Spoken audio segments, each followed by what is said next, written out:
You ask Tiger to solve. This deals with linear equations with one unknown.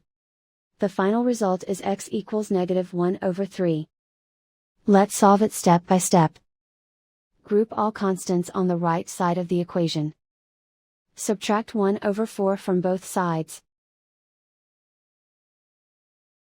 Combine the fractions.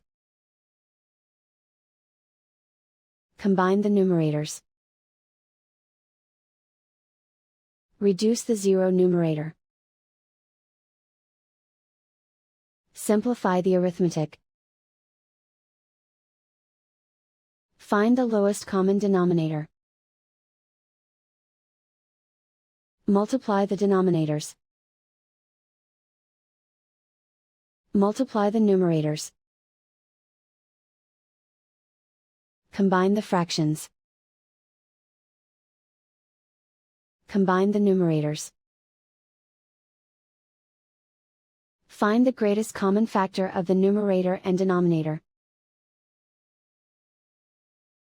Factor out and cancel the greatest common factor. And so the final result is x equals -1/3.